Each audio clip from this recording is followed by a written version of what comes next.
Un jour de l'année 1416, Vincent Ferrier va parler aux religieuses Clarisses. Elles habitent hors de la ville, après l'actuel quartier Saint-Martin, sur la route d'Orles et de Thuir, au pont Sainte-Florentine. C'est leur deuxième couvent. Le premier, fondé en 1272, d'où elles furent chassées, portait le nom de Santa Clara de la Passio, ce qui a donné le nom de chemin de la Passio Veia, l'ancienne Passion dans le secteur du Moulin à Vent. Une foule de Perpignanais accompagne Vincent et l'écoute. Il parle de la passion de Jésus. Jésus, le condamné, qui a été le seul homme véritablement innocent sur la terre. Il parle des coupables que sont tous les hommes. Il parle du sang versé. L'émotion gagne tous les visages lavés par les larmes. Alors, selon la tradition nourrie d'un peu de légende, la foule des croyants veut se regrouper et se fortifier en créant la confrérie du très précieux sang de notre Seigneur Jésus-Christ. La confrérie de la Sanque. Confrérie de pénitents noirs qui se vouèrent au cours des siècles à assister les prisonniers et les condamnés à mort, et à assurer chaque vendredi saint la procession de la Sanque, en souvenir de Jésus, souffrant de sa passion et condamné à mort. C'était le 11 octobre 1416. Partout où passe Vincent Ferrier, se créent des confréries à dimension religieuse à partir des corporations des métiers. Leurs membres, confrères pénitents et flagellants, encouragés et motivés par les prédications, se donnent une forte vocation sociale et caritative à une époque où n'existait ni assistance ni protection sociale. Malades, prisonniers, victimes de l'injustice ou des usuriers sont l'objet de leurs soins attentifs et de leur aide. Et en véritables réformateurs, ils œuvrent pour la paix entre les familles et les différents groupes ou partis. Autour de l'église Saint-Jacques, seconde paroisse de Perpignan par ordre d'ancienneté, vivent et travaillent les agriculteurs, jardiniers et les artisans de la laine, tisserands et pareurs. Dès le XIIIe siècle, les Juifs peuvent s'y installer et créer leur quartier, le Cail. Mais s'y regroupent aussi les maisons de jeu, tenanciers et prêteurs douteux, prostituées et tous les rejetés, mendiants, vagabonds. Les conflits et les rixes y sont fréquents. Des incarcérations étaient parfois injustes et de malheureux détenus étaient en grande souffrance. Les confrères de la Sanque, à Perpignan, comme partout où ils s'en fondent à la suite de Vincent Ferrier, s'efforcent de soulager les prisonniers et les condamnés. À Saint-Jacques, les deux confréries des jardiniers et des tisserands, bien structurées, apportent certainement grand nombre de membres et d'éléments à la nouvelle confrérie de la Sagrada Passio, la Passion, plus connue sous le nom de la Sanque, le sang du Christ, dont l'esprit et le style exprime bien les besoins et les sentiments de l'époque. Les mystères qui défilent dans nos rues en sont une belle traduction artistique. Les mystères, comme les passos espagnols de la Semaine Sainte, sont les représentations des diverses scènes de la Passion et de la mort de Jésus, accompagnés dans la douleur, en silence, par sa mère, la Vierge Marie. Scènes sculptées, grandeur nature, qui ne craignent pas d'exprimer la souffrance et l'ignominie. C'est l'âme catalane et méditerranéenne qui s'y livre sans honte. Mais ces représentations sont décorées de fleurs et de végétation qui en transfigurent la dureté et la cruauté. Ce n'est point la violence et son étalement qui sont exaltés, mais l'amour qui les traverse et les sublime, sans vengeance ni ressentiment. L'amour, délicatement victorieux, qui s'exhale de l'homme-dieu, donnant sa vie, comme le parfum que ses fleurs laissent s'envoler. Et l'Évangile précise qu'au matin de Pâques, Marie-Madeleine ne reconnaît pas Jésus ressuscité et le prend pour le jardinier du cimetière. Mais quand elle s'entend appeler par son nom, son cœur et ses yeux s'ouvrent. La vie nouvelle et le don de la paix de Jésus ressemblent à la joie ressentie dans un jardin au printemps. Aussi, la foi populaire n'a pas hésité à chanter Jésus comme un rosier qui fleurit au pied de la croix et à honorer Marie, mère du rosier. Composée à Valencia, la tradition attribue ces gots de Nostre Señor del Roser, Notre-Dame du Rosier, à saint Vincent Ferrier, qui, avec ses frères dominicains, ont répandu la prière du rosaire, dont les grains du chapelet sont faits de petites roses. En vous, Dieu mit, ô Notre-Dame, le magnifique rosier.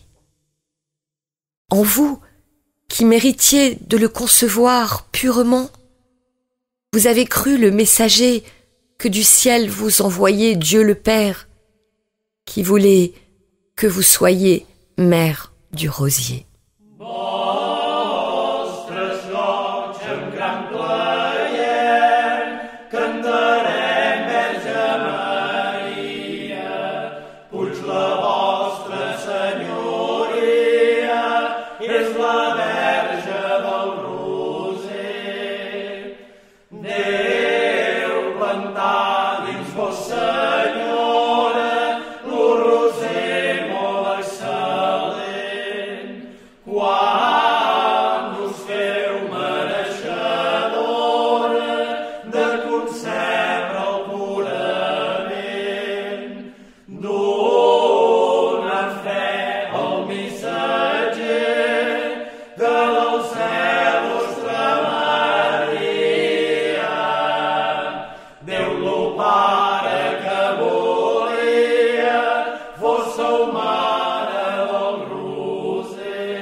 presentada triomfant al paradís.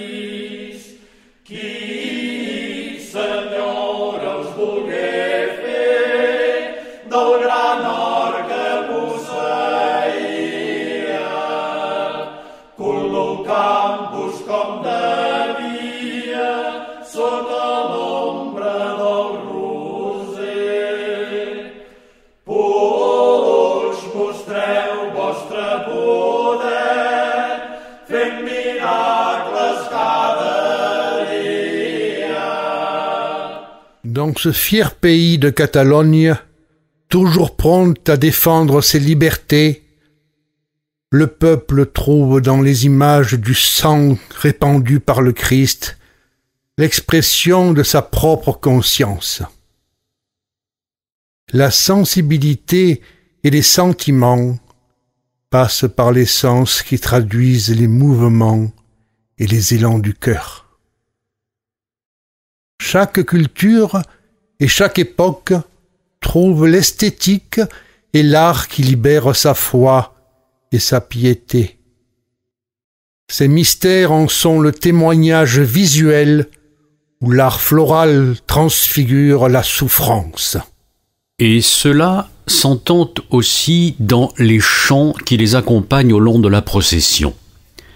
Il s'appelle goig en catalan, mot qui vient du latin gaudium, qui signifie joie au pluriel. Joie du récit de la passion de Jésus, joie des douleurs de la Vierge Marie accompagnant son Fils sur le chemin de croix. Est-ce ironie, contresens? Non point, car la joie n'est ni plaisir ni jouissance, bien évidemment, mais accueil d'une paix qui repose le cœur et tous les sens. Larmes de joie quand l'amour nous submerge et quand la foi nous ouvre l'invisible présence du bonheur inattendu. Aussi, ces images du sang répandu jusqu'à l'extrême deviennent pour nos ancêtres l'occasion d'une profonde méditation. C'est l'époque où s'érigent des autels de la sangue dans les églises des moindres petits villages. Spontanément, la foi d'un peuple va s'exprimer en images de douleur. D'où la diversité des représentations du Christ en sa passion et que ces mystères nous font voir. Christs angoissés de l'agonie, Christs implorants ou résignés sous les insultes, Christs accablés de la marche au calvaire, Christ tendu de l'ultime appel vers le Père, Christs apaisés et sereins, endormis sur la croix, pendant les heures qui suivirent le dernier cri de désarroi.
La sensibilité et l'imagination du peuple catalan trouvent dans la Passion du Christ une source d'inspiration qui donne un nouveau sens à la douleur du sang versé et à toute souffrance. Les images des guerres, des agonies, des tribunaux et de leurs horreurs viennent rencontrer celles du jardin des Oliviers, du chemin de croix et du calvaire. Elle tempère les colères meurtrières, apaise les besoins de vengeance et les penchants à la violence. Devant le Christ, l'innocent condamné, le cœur humain le plus endurci apprend à devenir compatissant à tous, même au coupable qui a mérité d'être puni pour sa malice. Parce que les images de la Passion du Christ emplissaient l'esprit et le cœur de nos aînés, ils purent regarder autrement les criminels jusqu'à leur témoigner une vraie compassion.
Voici qu'avancent les caparouches. Le mot caparouche désigne la cagoule pointue en forme de cône et sert aussi à nommer les pénitents revêtus du sac de pénitence qui dissimule leur identité. Ce mot caparouche est un mot roussillonnais relativement récent, dérivé de capucha et proche de notre chaperon. Aussi, Vincent Ferrier imagine de faire accompagner le condamné vers le lieu de son exécution par tout un groupe d'hommes vêtus de la même tenue de pénitent, le visage voilé de la même cagoule. Ces hommes, ce sont les confrères de la Sanque. Leurs vêtements expriment un mouvement de compassion.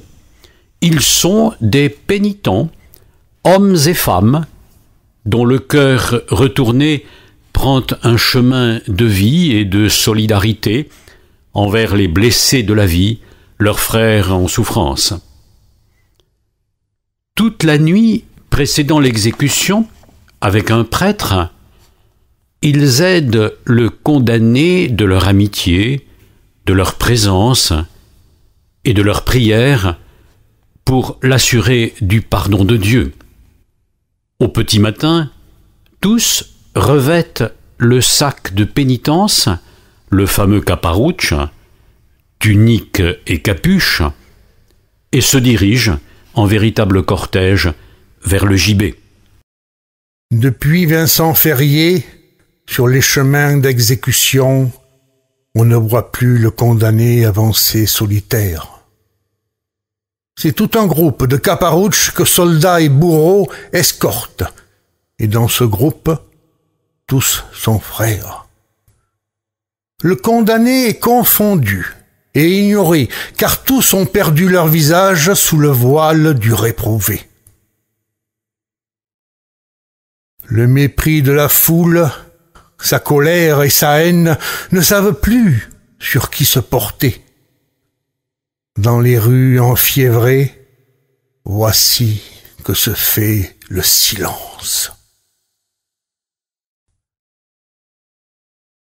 Pressés le long des murs, hommes et femmes réfléchissent et s'interrogent.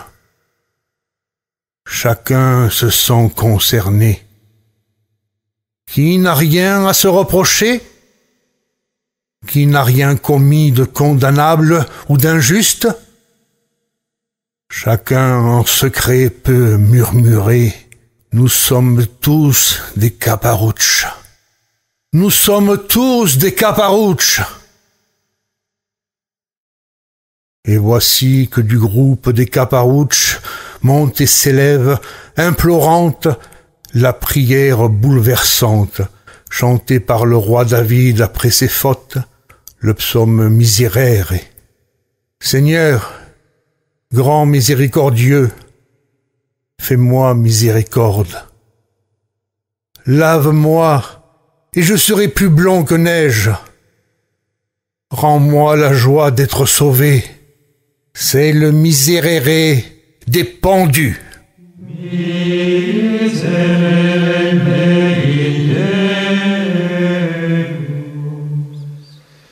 Secundum maniam misericordiam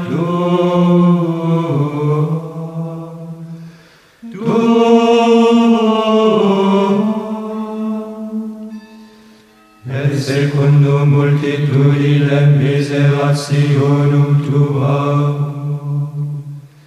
dele iniquitatem meam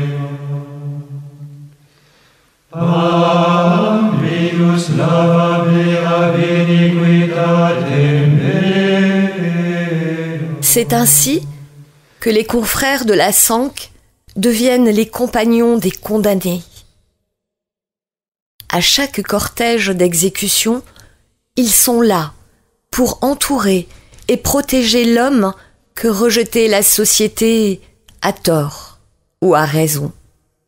Et aussi par délicatesse, ils quêtent pour pouvoir, avec l'argent recueilli, lui donner après sa mort une vraie sépulture humaine.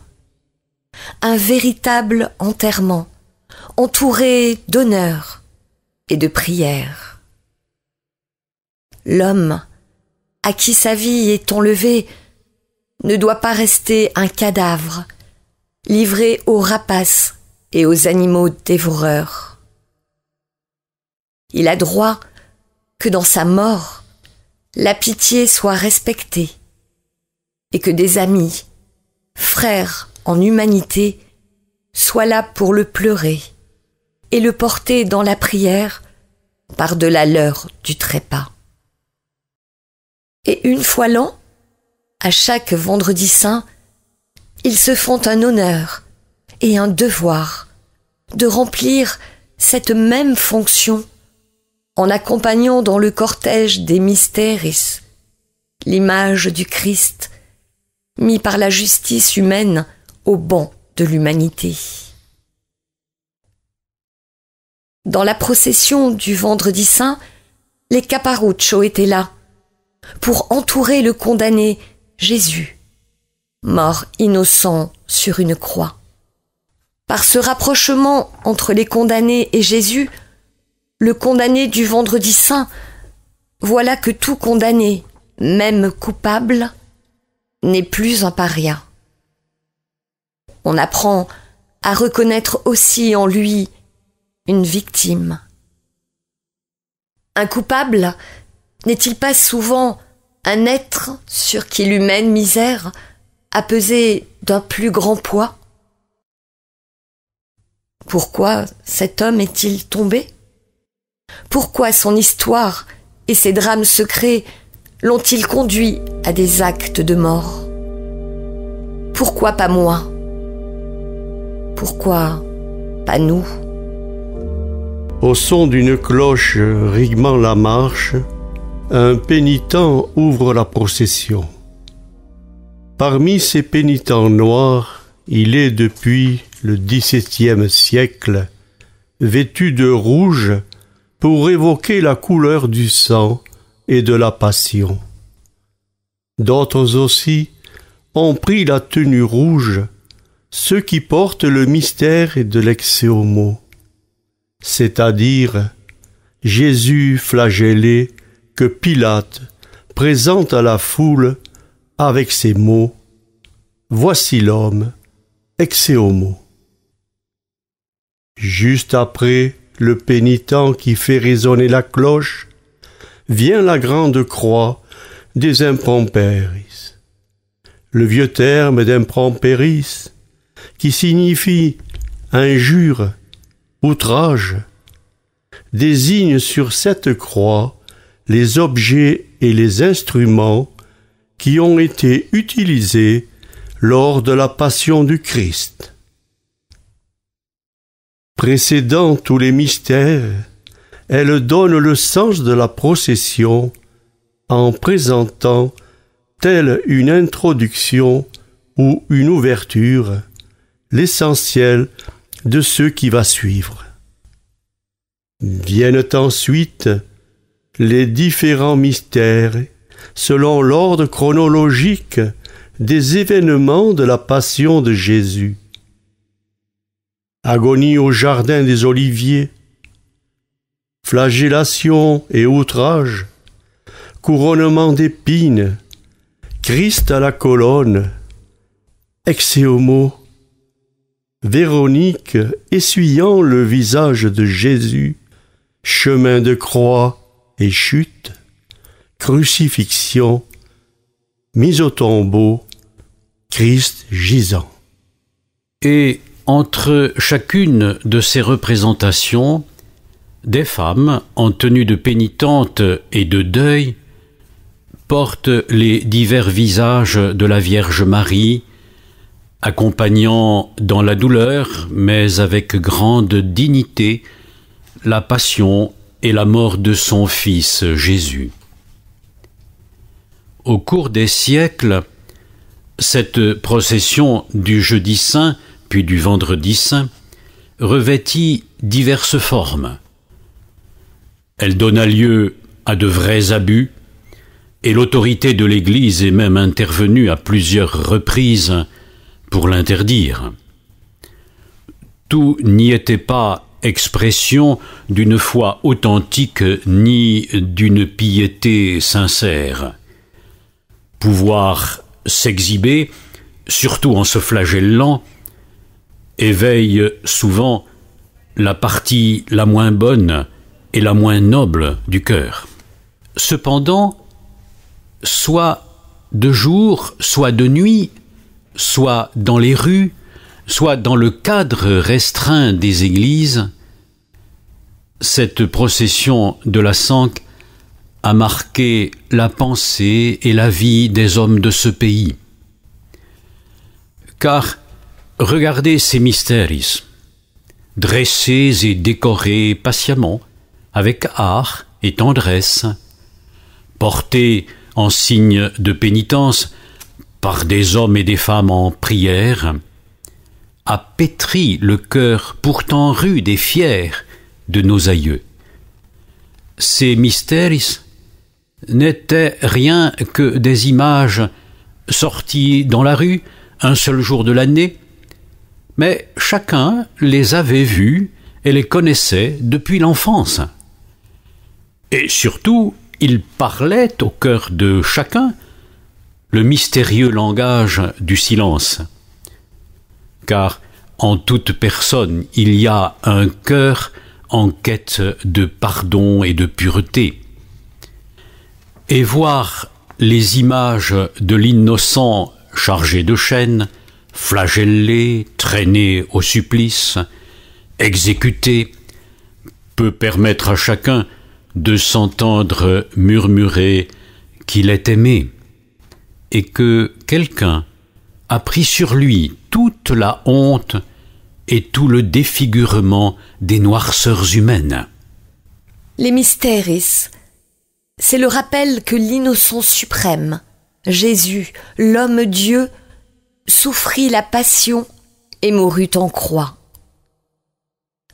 En donnant son sang pour la multitude, librement et sans haine, son sang porteur de vie et d'amour, il réalise une mystérieuse transfusion de sa force d'aimer qui réconcilie toutes les générations que ce cortège recueille. Les Caparuccio nous rappellent que leur procession est un cortège de pécheurs. Ils ont tous le visage couvert pour signifier que tout être humain est faillible, coupable. Et les femmes, vêtues de deuil, la mantille cachant les éclats de la chevelure, accompagnent, comme la Vierge des douleurs, la prière et le repentir de tous.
Compatir à la désolation du condamné, rejeté par les hommes, fut la grâce faite aux confrères de la Sanque, à travers leur service de Caparuccio. Aujourd'hui, ils s'engagent à visiter les détenus en prison, les malades hospitalisés, accompagner les familles en deuil ou prier au crématorium en l'absence de prêtres ou de diacres. Et cette grâce de la compassion s'étendit petit à petit à tout ce pays, à travers la contemplation des images représentant la Vierge, mère des douleurs. Un peuple entier s'est ouvert à la compassion. Car ce peuple, comme tous les peuples, mais particulièrement ce peuple de croyants, fils d'Adam et d'Ève, fils d'Abraham et de Sarah, sait bien que l'humanité, hommes et femmes, est créée à l'image du Dieu créateur. Et si des êtres sont particulièrement et mystérieusement sensibles à la force du sang, ce sont bien les femmes, compagnes privilégiées de la mère des douleurs. C'est à travers un flot de sang qu'elles transmettent la vie et qu'elles la font naître, et c'est dans des larmes de sang qu'elles la font grandir et l'accompagnent, comme Marie, du berceau au tombeau. La procession de la Sanque, procession de la confrérie du très précieux sang de Jésus-Christ, ne peut l'oublier. Car il n'est pas un autel de la Sanque dans nos églises qui n'est sa Vierge douloureuse, d'où la place des femmes portant les images de Marie, images de la Vierge qui défile sous nos yeux.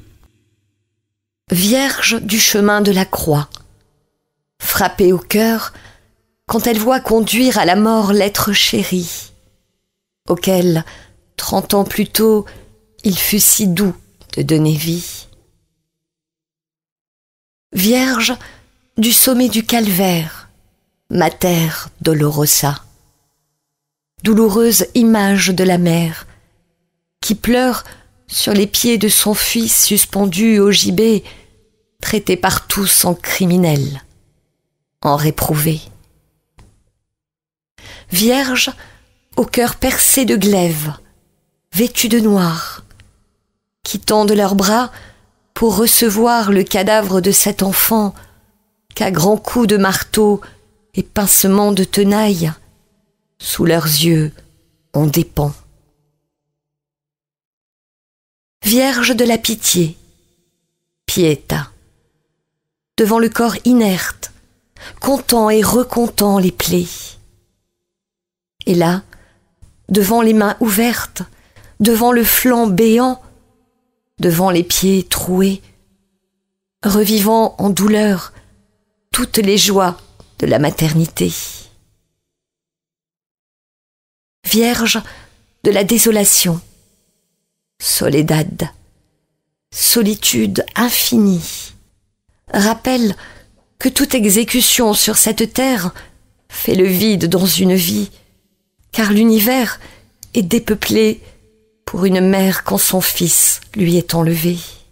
Vierge que nous implorons avec cette prière, mise en musique par le grand violoncelliste Pablo Casals, dont le prénom catalan, qui lui tenait à cœur, Pau, signifie la paix.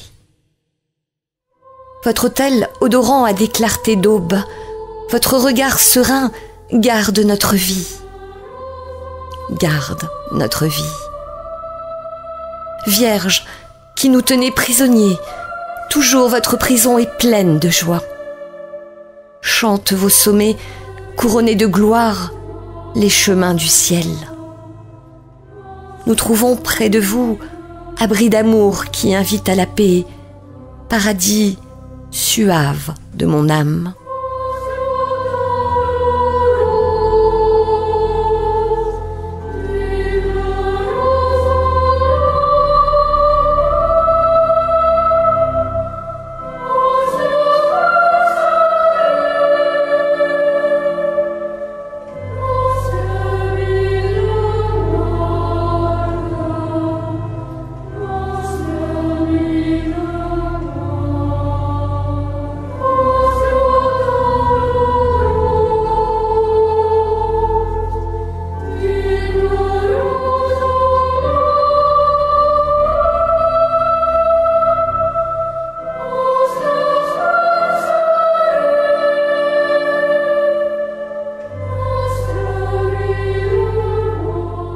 Voici que se termine cette procession de la Sanque. Un passé a ressurgi en nos mémoires, le passé de cette ville de Perpignan. L'évocation de son histoire nous a fait retrouver les hommes qui instituèrent cette procession. Ils avaient su voir dans l'effusion du sang la réponse surnaturelle et divine aux blessures de leur misère personnelle et des malheurs de leur temps. Alors, ils attendaient du sang répandu à toute heure et en tout lieu du monde, mêlé au sang du Christ versé dans la Passion, avec l'humble avancée de chaque jour vers une vie meilleure. Ils attendaient l'avancée qui conduit tout homme et toute femme, jeune ou ancien, à la résurrection. Aux heures de vertige ou de faiblesse, la procession de la Sanque est rappel vivant que tout être humain ne devient humain qu'en aimant, et qu'il n'aime vraiment qu'au prix de son propre sang. Car ce sang, signe de la vie reçue et donnée, est aussi le signe d'un amour qui traverse la mort, d'une force d'aimer qui transfigure la chair blessée et la ressuscite.